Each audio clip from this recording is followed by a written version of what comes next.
तो दोस्तों, स्वागत है आपका आपके अपने channel market decode by RB पर।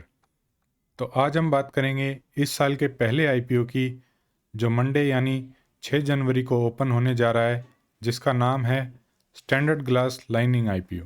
आपको ये आईपीओ अप्लाई करना चाहिए या नहीं करना चाहिए, कंपनी क्या कार्य करती है, कंपनी के फंडामेंटल्स क्या हैं, तो चलिए एक एक चीज़ को बड़ी बारीकी से सीखते हैं, समझते हैं। बस वीडियो के एंड तक बने रहिए। दोस्तों, आईपीओ की डिटेल के बारे में बात की जाए तो 6 जनवरी को ये ओपन होने जा रहा है और इसकी क्लोजिंग है 8 जनवरी को। फेस वैल्यू 10 रुपीज़ पर शेयर है। प्राइस बैंड 133 टू 140 रुपीज़ रखा गया है, पर आपको हमेशा कट ऑफ प्राइस 140 पे ही अप्लाई करना चाहिए। लॉट साइज 107 शेयर्स है। टोटल इश्यू साइज 410 करोड़ का है, जो काफ़ी छोटा है। आजकल 400-500 हज़ार करोड़ कुछ बड़ी बात नहीं रही है मार्केट के लिए। Fresh issue size 210 crore. Offer for sale 200 crore. इसमें प्रमोटर 200 करोड़ का अपना माल बेच के जा रहे हैं। लिस्टिंग हो रही है एनएससी और बीएससी दोनों पर। अलॉटमेंट होगा आपका 9 जनवरी को। रिफंड आ जाएगा 10 जनवरी को, और जिसको शेयर अलॉट होंगे उनके डीमेट में आ जाएंगे 10 जनवरी को। लिस्टिंग होने जा रही है 13 जनवरी यानी मंडे को। लॉट साइज की बात की जाए, रिटेल में मिनिमम 1 लॉट रखा गया है 107 शेयर्स का। आपका अमाउंट ब्लॉक होगा 14,980 रुपीज़। मैक्सिमम आप 13 लॉट अप्लाई कर सकते हो। स्मॉल एचएनआई के लिए मिनिमम अमाउंट 2,09,720 रुपीज़ रखा गया है, यानी 14 लॉट। मैक्सिमम आप 66 लॉट लगा सकते हो। बिग एचएनआई में मिनिमम 67 लॉट लगेंगे, जो कि होता है 10,03,660 रुपये। 50% पोर्शन क्यूआईबी के लिए रखा गया है। रिटेल के लिए 35% का पोर्शन रखा गया है। तो दोस्तों, अब बात आती है कि कंपनी कार्य क्या करती है। तो मैं बता दूं कि कंपनी 2012 में शुरू हुई थी, और ये कंपनी इंजीनियरिंग इक्विपमेंट तैयार करती है फार्मास्यूटिकल एंड केमिकल सेक्टर्स के लिए। और इसका एंटायर प्रोसेस जो होता है प्रोडक्शन का, वो इन हाउस ही होता है। और ये कंपनी अपने फार्मास्यूटिकल एंड केमिकल मैन्युफैक्चरर्स को प्रोवाइड करती है टर्न की सॉल्यूशन, जिसमें इंक्लूड है design, engineering, manufacturing, assembly, installation and standard operating procedures. और मैं बता दूं दोस्तों कि कंपनी का प्रोडक्शन पोर्टफोलियो है, उसमें इंक्लूड होता है reaction system, storage, separation and drawing system and plant engineering and services. और कंपनी के कस्टमर्स की बात की जाए तो यहाँ कुछ बड़े नाम देखने को मिल रहे हैं, जैसे Aurobindo pharma, Cadila pharma, Laurus lab, Suven pharma, Piramal pharma, Natco pharma, Granules India. तो ये कुछ अच्छे और बड़े कस्टमर हैं जो इस कंपनी के साथ जुड़े हुए हैं। कंपनी की 8 मैन्युफैक्चरिंग यूनिट है जो हैदराबाद, तेलंगाना में सिचुएटेड है। और कंपनी की सेल्स ऑफिसेज भी सिचुएटेड है वडोदरा में, गुजरात, अंकलेश्वर में, मुंबई में, महाराष्ट्र में, विशाखापट्टनम में, आंध्र प्रदेश में।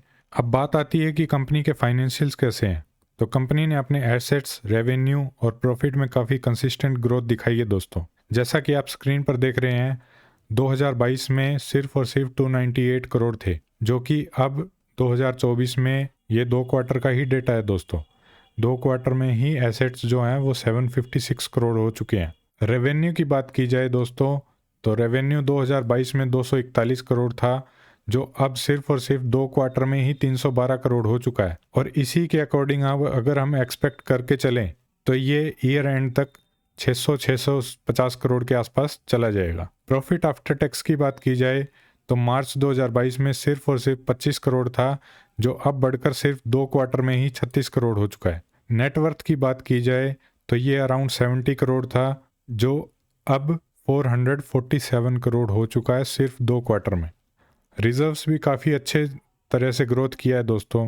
पहले सिर्फ 53 करोड़ था, अब 261 करोड़ है। टोटल बोरोइंग की बात की जाए तो ये काफ़ी बड़ी है।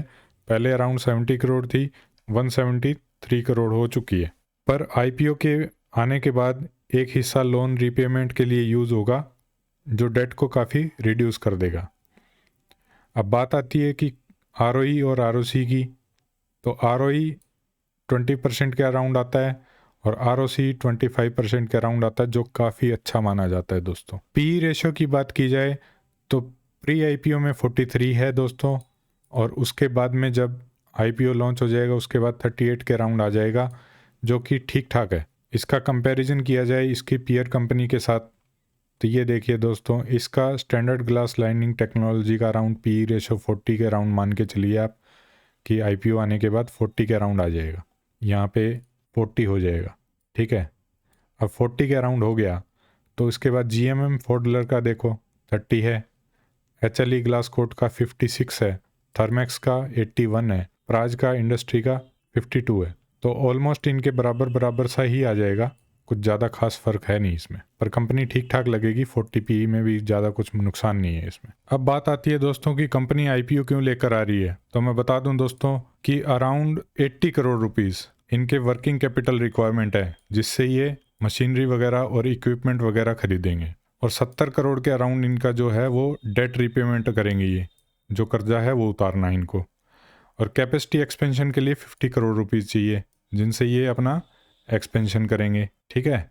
और बाकी का जो बचेगा वो जनरल कॉरपोरेट पर्पस के लिए यूज़ किया जाएगा। तो दोस्तों अब बात आती है एंकर इन्वेस्टर्स के बारे में। तो आपको यहाँ पे कुछ दिग्गज नाम देखने को मिल जाएंगे, जैसे Amansa holding, ICICI prudential, Tata multicap, Motilal Oswal, Kotak infinity fund, ITI large cap fund. इसके साथ साथ दोस्तों अमांसा होल्डिंग ने प्री IPO प्लेसमेंट में ऑलरेडी 40 करोड़ इन्वेस्टमेंट किया है और अब 35 करोड़ और इन्वेस्ट करेंगे, तो इनकी टोटल इक्विटी जो है वो कंपनी में 2.7% हो जाएगी। अब इस कंपनी के GMP के बारे में बात की जाए दोस्तों, तो इसके GMP स्टार्ट हुए थे 83 रुपीज़ से, जो अभी के लेटेस्ट जो प्रीमियम चल रहे हैं वो चल रहे हैं 88, जो कि हो जाता है 63%, जो कि लिस्टिंग गेन के लिए काफ़ी अच्छा है दोस्तों।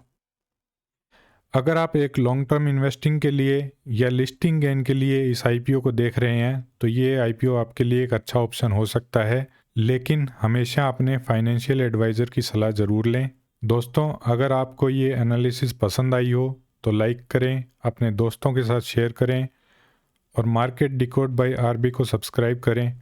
और डिस्क्रिप्शन बॉक्स में मैंने टेलीग्राम और व्हाट्सएप चैनल का लिंक दिया है दोस्तों, अभी ज्वाइन करें ताकि एक भी अपॉर्चुनिटी आपसे मिस ना हो। तो दोस्तों अगले वीडियो में मिलते हैं एक नए एनालिसिस के साथ, तब तक के लिए हैप्पी इन्वेस्टिंग।